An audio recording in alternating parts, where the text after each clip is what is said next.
Hi everyone, and welcome to Support U's new podcast series. I'm Jamie, one of Support U's support officers and today's presenter. Support U have recently secured funding from the Police and Crime Commissioners, and as a result of this, we are taking a stand against domestic abuse and violence, and supporting the LGBT plus community where statistics are staggering. Today we are thrilled to share that we are collaborating with the national leading LGBT plus domestic abuse support service, Gallup. Joining us today is Matthew, a caseworker who has worked and continues to work with the many victims of domestic abuse in our community, the LGBT plus community. Today's interview will be focusing on domestic abuse within the community, why statistics are so high, and the impact of COVID-19. As well as these important topics, we will be covering what support Gallup and Support U offer. We would like to thank Gallup for collaborating with us. Equally, a huge thank you to Matthew for all the hard work that he does and continues to do in supporting the many victims and survivors of domestic abuse and violence. You can follow Gallup on all social media platforms to follow their campaign, Beyond Recognition. Equally, you can follow Support U on all social media platforms to support our campaign. Support U stands with you. Now we have had a look at the statistics of domestic abuse and violence within the LGBT community, we can now look at the signs of abuse and where to find further support. So, in reference to Gallup's domestic abuse report, where the data and research was collected between 2013 and 2017, we understand that perpetrators of domestic abuse and violence are most likely to be either a former intimate partner at 45% or a current intimate partner indicated by 36% of your service users. Again, what signs can we look out for to look after our LGBT loved ones? So if we notice a change in a person, so again, if we're focusing on sort of, physical violence as well, traditionally it's like you would look for things like maybe do they wear jumpers all the time? Are they hiding bruises? But we know there's so much more to domestic abuse than physical signs. But if we notice that someone suddenly starts to become very withdrawn, that they're not actually mixing with their family and friends the way they were before, that we notice signs that the partner that they may have been with recently or for a while seems to be quite controlling over our friend or loved ones. Again, I think it's absolutely essential, like I said before, it's better to say something than say nothing. And then approach the subject very, very gently, and then kind of try and, talk about the things I've just said. Look, I've just noticed that you've lost a lot of weight. You seem quite anxious. Is there something going on? Is the person you're with, are they doing anything to sort of harm you? And again, if you come across resistance, then it's going back to saying that, do know that I'm your friend, I'm your family, I'm your loved one. I'm here for you if ever you need me. And if there's anything you need to talk about, please do so. Yeah, and I think it's really important that if anyone is worried about a family or friend, family member or friend, I think it's really important to remember to try and be patient. Whilst it might feel quite personal that they're not telling you, it might feel upsetting that it appears they don't trust you. It's not that they necessarily don't trust you, it's probably that they don't trust their perpetrator if somebody else finds out. So again, I think it's key to not be too persistent and pushy, but remain there and just allow them to understand that you are there by gentle reminders, whether that's a text message or an occasional video call, or just turning up with a bouquet of flowers and saying, hello, I'm just here to say hey, and I'm always here. And these things can really encourage that communication. And I think something that's very, very easy to fall into is for family members and friends to say, you need to leave them, you can't be with them, you need to get rid of them, you need to leave them. Do we think telling the survivor that they need to leave their partner or their family home or their workplace, wherever the situation is happening, do we think that's helpful to the victim? I think the biggest piece of advice I would give, if you know someone is experiencing abuse, the first thing would be listen. Just listen to what they have to say, because you might be the only you might be the first person they've ever talked to. You might be the only person they've ever talked to. They can't tell the person at home how they feel and what they think, because that's where the abuse is coming from. So by talking to you, it gives them the opportunity to say out loud what they think, and and trying to make sense and process what is happening to them. The second piece of advice I would say is validate. So quite often victim survivors, they don't acknowledge that what is happening to them is abuse, or they make excuses, or they say, well, yes, maybe I am quite controlling, which is why this person gets angry with me, or maybe it's because I've lost my job recently and it's putting my partner under a lot of stress financially, which, you know, I'm not helping the situation. And actually, if someone is describing abuse, that person really needs to be told, you know, this is abuse that is happening to you, and it's wrong, and it shouldn't be happening. And that can really kind of make people think clearly about what they need, you know, that they need to do something about this if they're ready. But the final thing I say, the most important thing, is empower. So if we say to someone, you have to leave that relationship, what does that look like? What if the partner is the one that controls the finances, or has the tenancy is in the abusive person's name, or perhaps the abusive person owns the property? So telling someone to leave, where are they going to go? So then this is, you move on to empowering someone. So you say, I just want you to know that if you need to get out of this situation, you know, you can always come and stay with me. I've got a spare room, I've got a sofa. If you're not able to accommodate them, can you offer another solution? Is there someone in your wider circle of friends that can help you? So you need to get people the advocacy that they need in order to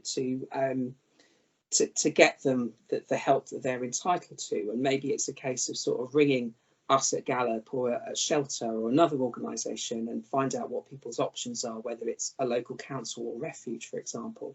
But even if you offer all the solutions to someone and they're not ready to take that step, the last thing, you know, what we have to remember is they're being told what to do all the time and controlled at home. We don't want to add to that. We just want to say to people, I just want you to know these options are here for you whenever you are ready. And if we push them to do what we think is best for them, it almost becomes victim blaming. And we also sometimes see people say things like, well, I told them to leave that person years ago and they haven't, so it's served them right. And that the victim survivors often blame themselves anyway. So yeah, I mean, with the best intentions, we want to sort of try and help, but I think we just have to be very mindful about how we do that. Definitely. And, you know, I think a massive part of empowering the survivors as well is being empathetic. So, you know, say things such as, that's completely valid, I understand what's happening, I'm here for you, rather than, oh my God, I feel so sorry for you.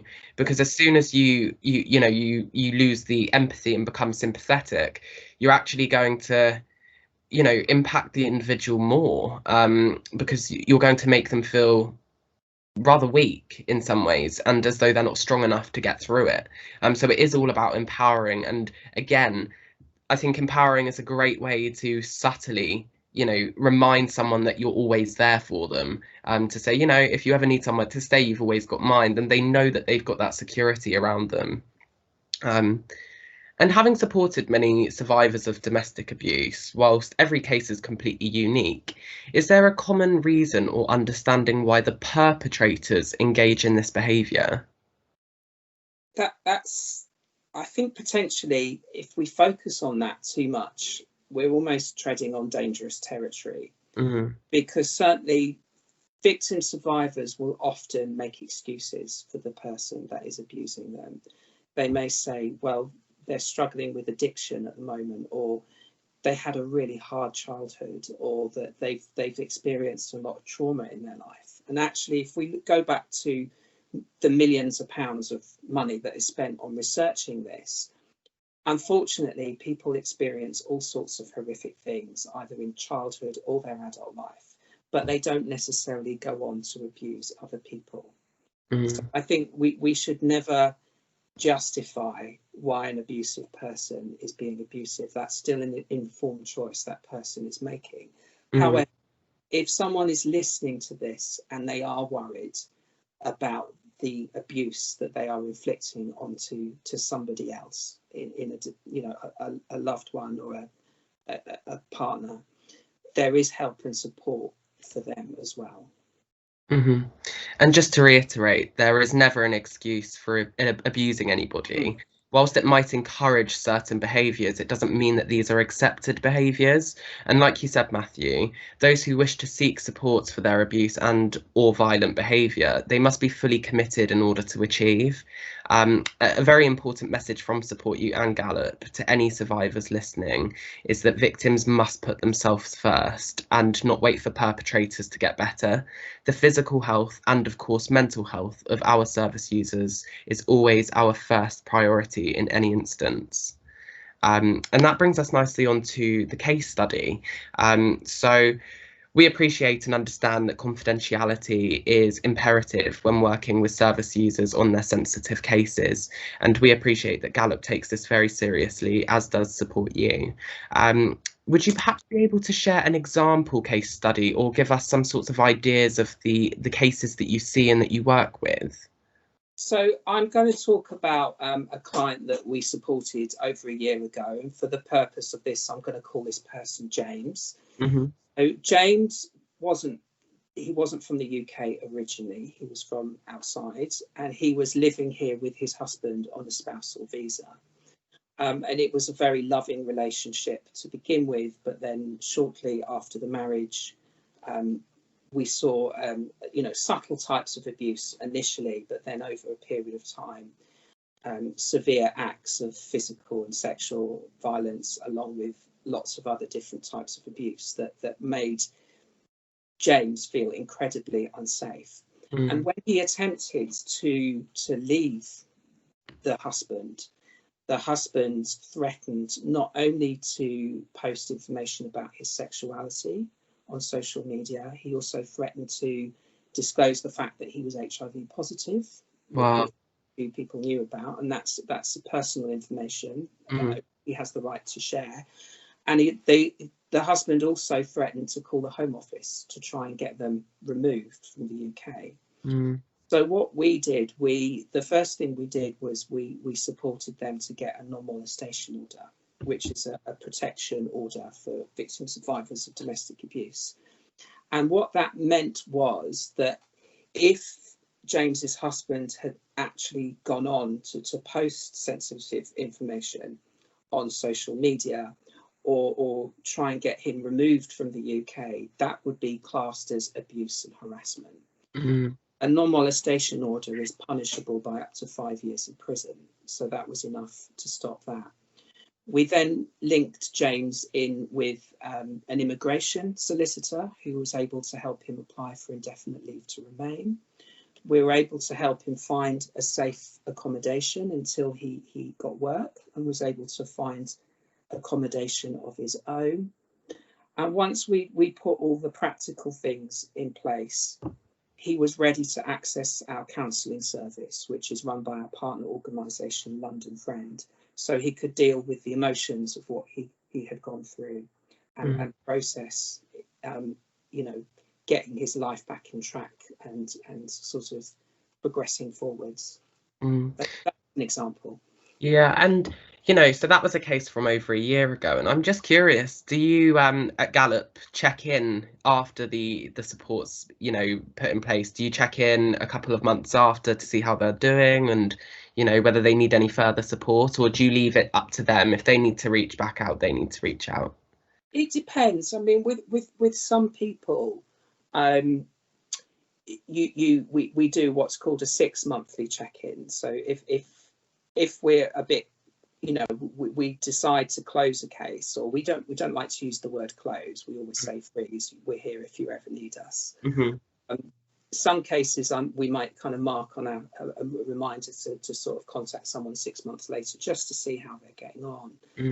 But ultimately, considering the type of service that we ultimately want the people that use our services to get to a point where they don't need us anymore. And so maybe kind of contacting someone out the blue could be quite triggering, and it can remind them of a time in their life that they would rather forget. So have to respect that.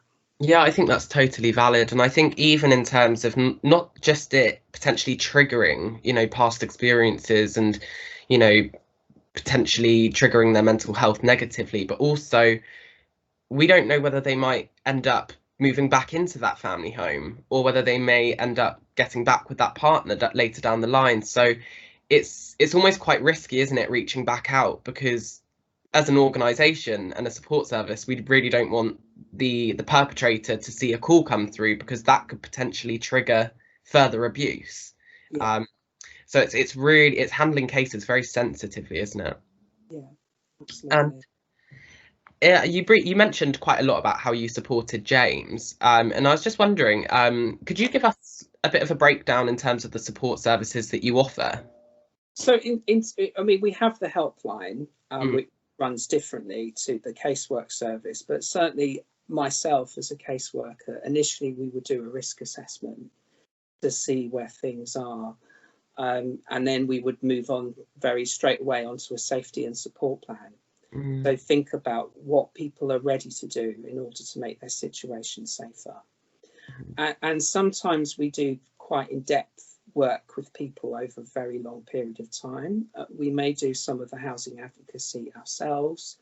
If the housing situation becomes complicated, we may refer them to our partner agency, Stonewall Housing. In terms of civil injunctions, if they can get legal aid, we will obviously get them linked in with a solicitor, but if they can't get legal aid, we will try and support them to put the injunctions together themselves as best as we can. Sometimes we support people through police processes. Our high risk cases, we refer them into the multi-agency meetings. And if someone's got multiple support needs, so they've got, we would ensure that they're linked in with social services, mental health services, or other organisations that can help keep them safe. But it's so varied, because I kind of look through my case list sometimes, and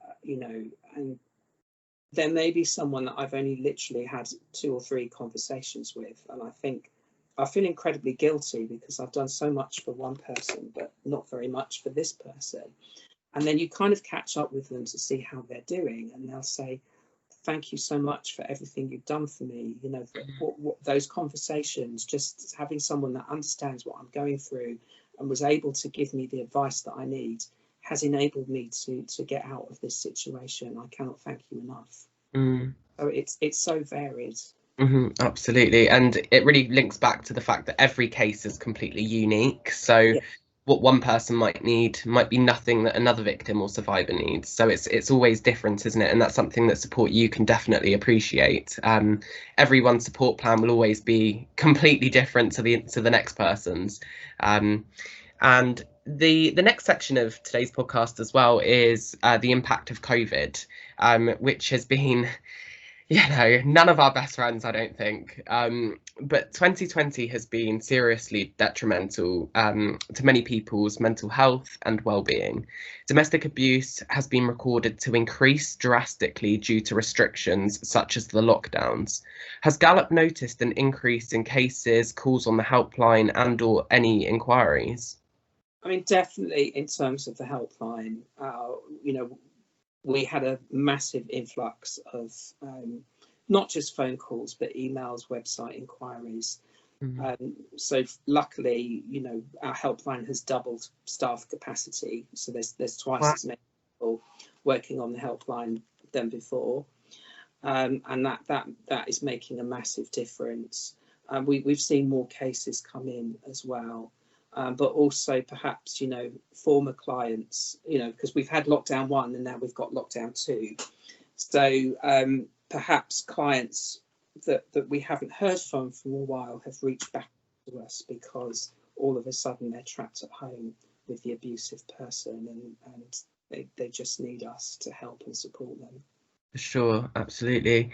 And in these unprecedented times of lockdowns, local restrictions, limits on groups, and seeing friends and family, how can people support their family members and friends, especially if they are not aware of the potential abuse that's already taking place?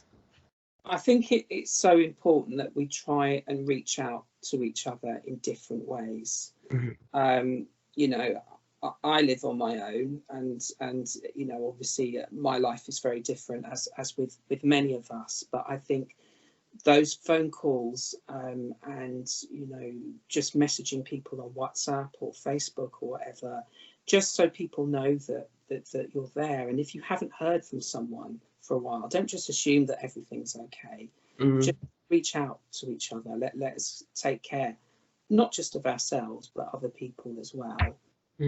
I just sort of, I did kind of look at the government guidelines last night for England, Wales, Scotland, and Northern Ireland, and all the guidelines state that, you know, I mean, we're all on different levels of lockdown, but England is on a strict lockdown at the moment.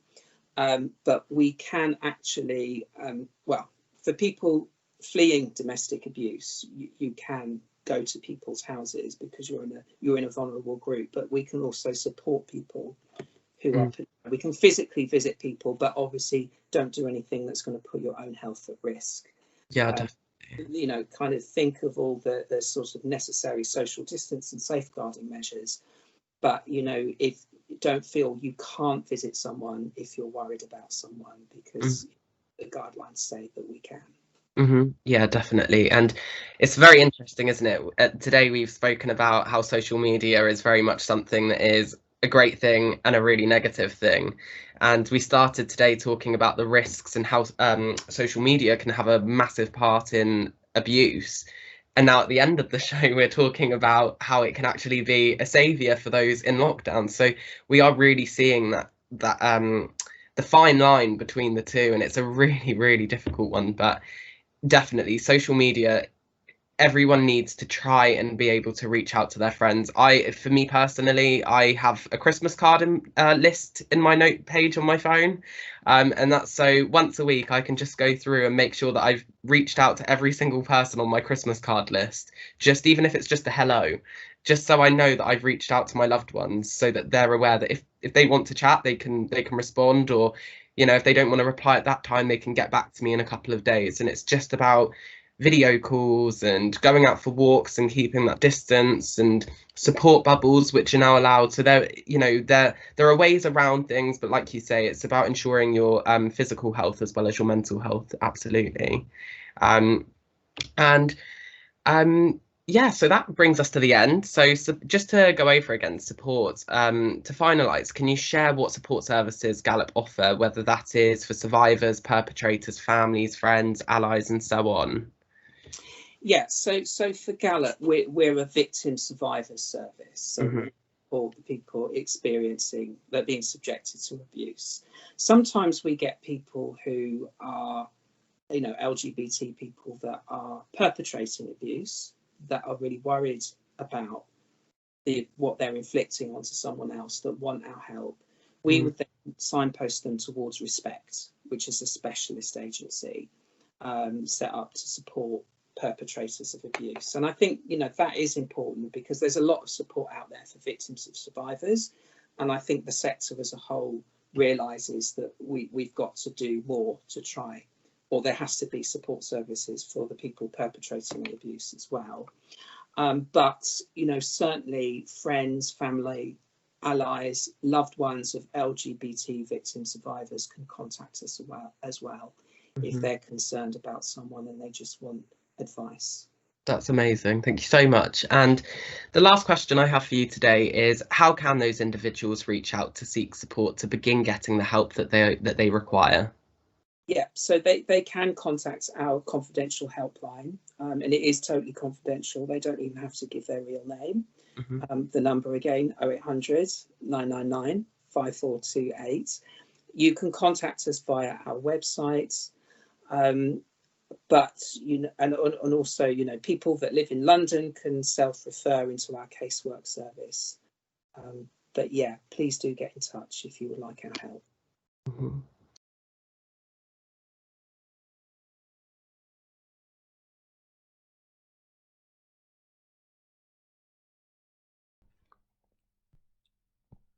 And that brings us to the end of today's interview with Galop. We would like to thank Galop for collaborating with Support You on our campaign against domestic abuse and violence. Support You stands with you. Furthermore, a huge thank you to Matthew for making the time to chat with us today to help raise awareness. We are grateful to have this opportunity with you and especially appreciate you for the essential work that you do and continue to do. If you are a victim of abuse and are seeking support, please contact Galop on 0800 999 5428. Alternatively, if you are based in the Thames Valley, please contact Support You on 0118 321 9111. For more information on services available, whether that be for survivors, friends, family members, and so on, please visit Galop at www.galop.org.uk and Support You at www.supportyou.org.uk. In the instance of an emergency, please reach the emergency services on 999. If you are unable to talk, please dial 999 and then press 55. Thank you for tuning in today, and we hope that this has been informative. If you would like to learn further information, please do not hesitate to get in touch. And remember, Support You stands with you.